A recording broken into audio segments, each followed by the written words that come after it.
Hello বন্ধুরা, আমার চ্যানেলে সবাইকে স্বাগত। আজ আমি আরেকটি নতুন রেসিপি নিয়ে চলে এসেছি। আজ আমি দেখাবো রুই পোস্তের রেসিপি। তার জন্য আমি রুই মাছ নিয়েছি। আমার যেরকম পছন্দ ওরকম পছন্দ মতো, যার যেরকম পছন্দ ওইভাবে রুই মাছ নেবেন। আমি এইসব নিয়েছি, গাদা পেটি দুটোই নিয়েছি। আর নিয়েছি ধনেপাতা কুচি, চেরা কাঁচা লঙ্কা, হলুদ গুঁড়ো, পেঁয়াজ বাটা, কাঁচা লঙ্কা বাটা, টক দই, পোস্ত বাটা। আমি রুই মাছগুলোতে অল্প লবণ আর সামান্য হলুদ দিলাম, দিয়ে এগুলোকে মেখে ভেজে নেব। একটু হলুদ না দিলে ভাল লাগে না, নাহলে পোস্ততে তো অনেকে হলুদ দেয় না, তবে আমি একটু দিব, না দিলে ভাল লাগে না আমার।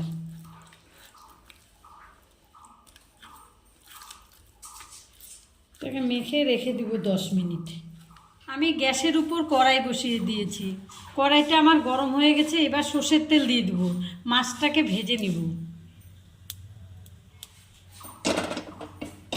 তেলটা আমার গরম হয়ে গেছে, এবার আমি মাছটাকে ভেজে নেব।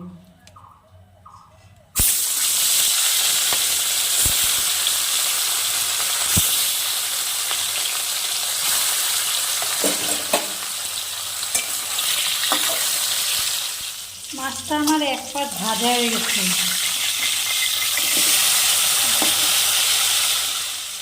মাছটা আমার ভাজা হয়ে গেছে, তাই তুলে নিচ্ছি।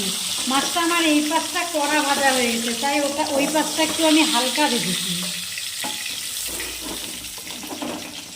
বাকি মাছগুলো আবার ভেজে নেব।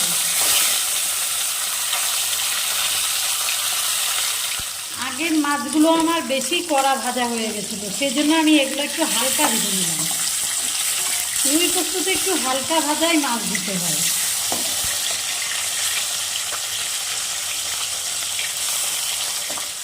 মাছগুলো আমার ভাজা হয়ে গেছে, তুলে নিলাম।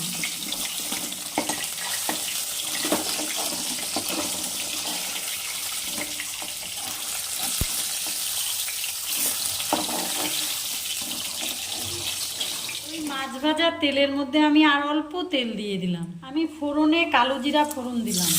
আমি কালো জিরে ফোড়ন করার পরে পেঁয়াজ বাটাটা দিয়ে দিলাম। আমি একটা বড় সাইজের পেঁয়াজ দিয়েছি।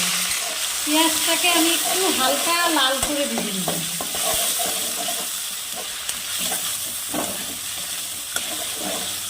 এখন আমি এর মধ্যে কাঁচা লঙ্কা বাটাটা দিয়ে দেব।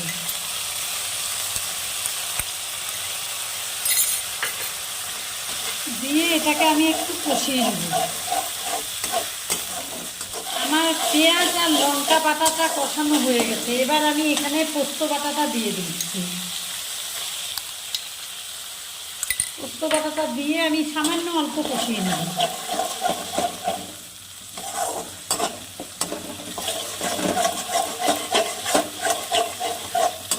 আগের থেকে ফেটিয়ে টক দই রেখে দিয়েছিলাম, ওই ফাটানো টক দইটা দিয়ে দিলাম। এবার আমি ভালো করে মশলাটাকে কষিয়ে নিব। আমি এর মধ্যে লবণ দিয়ে দিলাম। এবার আমি এটাকে আরেকটু কষিয়ে নিব। যেহেতু আমি এই মশলাটার মধ্যে টক দই দিয়েছি, সেজন্য অল্প চিনি দিয়ে দিলাম। এবার আমি একটু চিনিটাকে ভালো করে মিশিয়ে নিব। মশলাটা আমার ভালো করে কষানো হয়েছে, এবার আমি যে মশলা ধোয়া জলটা ওটাও দিয়ে দিলাম, আর সামান্য পরিমাণ জল দেব।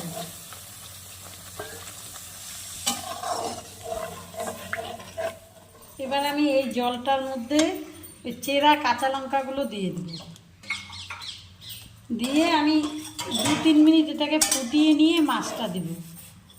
ঝোলটা ফুটে গেছে, এবার আমি মাছগুলো দিয়ে দেব।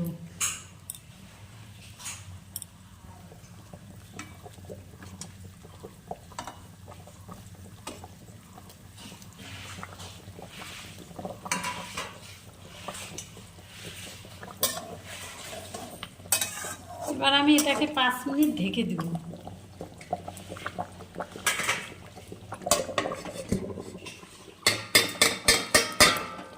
আমি 5-7 মিনিট পরে থালাটা তুলে নিলাম, ঢাকনাটা। আমি এখন এখানে ধনেপাতা কুচিতে দিয়ে দেব। আমার পোস্ত রুই পোস্তটা হয়ে গেছে। ধনেপাতা কুচি দিয়ে দেব, তো দিয়ে 1 মিনিট ফুটিয়ে নিব। আর ঢাকনাটা দেব না, তাহলেই হয়ে যাবে আমার রুই পোস্ত রেডি। ধনে পাতাটা দিয়ে 1 মিনিট আমি ফুটিয়ে নিয়েছি। আমার রুই পোস্ত রেডি হয়ে গেছে। দেখেন দেখতে কি সুন্দর হয়েছে।